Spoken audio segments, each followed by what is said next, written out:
So it's no secret that Deltarune's recent Chapter 2 demo was written super well and super intriguingly. There was a lot of jokes, there was a lot of mystique. I believe it would be worth discussing details of the writing to bolster my appreciation, interest, and respect for the quality of writing and story presented in Chapter 2, and how it's going to be going forward from here. And I thought it'd be worthwhile to let you know that I'm honestly writing this down on a piece of paper because this game is so genuine and heartfelt that I feel like the tone of the video should be the same way, you know? Like, it should have a lot of effort and heart and soul put into it. So instead of just, winging it like I sometimes do, or, just scripting it in a very analytical way, I try to put a little bit more effort in explaining some of the more emotional points of the story, or analyzing it. Let me also state this clearly here. This is not game theory. We're not going to be doing some weird extreme theory that makes no sense and has some kind of crossover with Earthbound that's forced. We're just going over some of the story beats that I found interesting that I could make an entire paragraph or two out of those specific subjects alone. Because there's a lot more that I want to talk about than just in this video, but I couldn't figure out how to make a script out of it, and also this is a pretty long project already, and I want to get out within timely fashion. So, we're going to begin with our first of 4 subjects, the Dark World.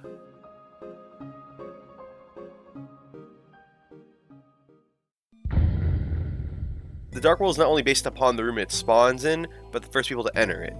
This influences what characters are made based upon the guest's wants and needs. It favors presenting wants as positive and needs as negative. Fun and gratifying experiences are decorated with good connotations.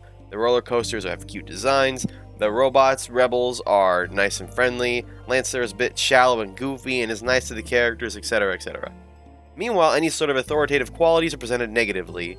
Often these are tuned specifically to parts of a character's lives they lack constructive experiences in. The Queen can be seen as a parallel to Noelle's controlling, strict, authoritarian mother. The King's relation to anybody requires a bit more hypothesizing, specifically towards Susie's character, so I'll try to explain my thought process thoroughly. Lancer is like a little brother to Susie.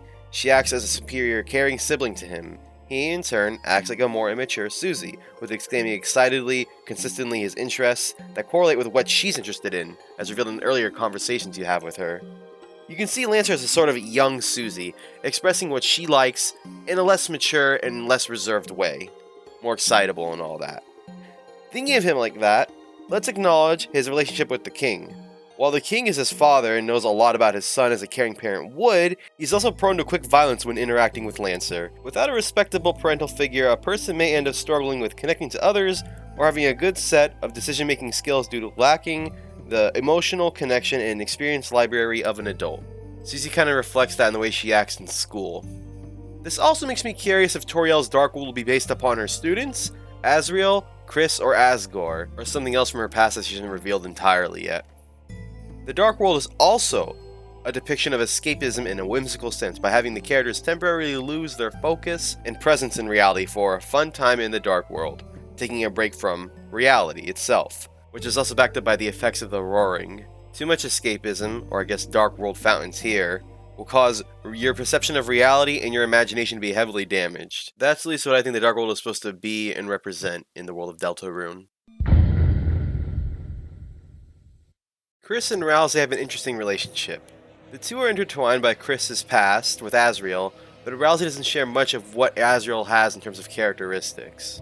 Rousey doesn't try to spend time with the others to have recreational fun or to get to know them better. Rousey is overly supportive with little in the way of development compared to Susie and Noelle, yet is holding back information. Maybe Rousey's just a little baby when it comes to social interaction, doesn't know what should be said and when, or maybe he has ulterior motives. Speaking of being a baby, Rousey may be based upon a younger version of Chris. Chris is currently around their teenage years when kids start to be rebellious and disliking practices they had in their youth. Chris is shown to be a reserved child to everyone besides their family through their past whenever it's brought up. Contrary to their interactions with most people, Chris has been appreciative and personal with Azriel, from being carried to school while asleep to getting hot chocolate. Chris very much looked up to Azriel, and I think Rousey is a mishmash of how Chris used to act alongside feeling embarrassed over how they used to act. It's an exaggeration of Chris's relationship with Azriel. Chris feels mixed on the relationship with Azzy due to growing up and not being able to see them. They still care for Azriel, as seen in the search history room, having a specific search for when they can go to see them at college, but they are mixed on how they feel about them due to the amount of time the relationship has been dormant. Rather than having a theory for her, I wanted to highlight the depth of this character through the amazing writing for them. Noelle is a reserved sweetheart of a girl. Unlike Rousey, who feels off due to his lacking in getting to know the characters, Noelle finds more personable reasons to like the characters she interacts with. This is further reinforced through her desire to live life in a more extreme manner. Let me explain. On the carnival ride, Susie asks Noelle, at least if you ask her to do something crazy, what she would do right now, and Noelle responds that she would jump out the window and fly. This is right after admitting that she likes scary stuff, even though that contradicts what you would expect her to like.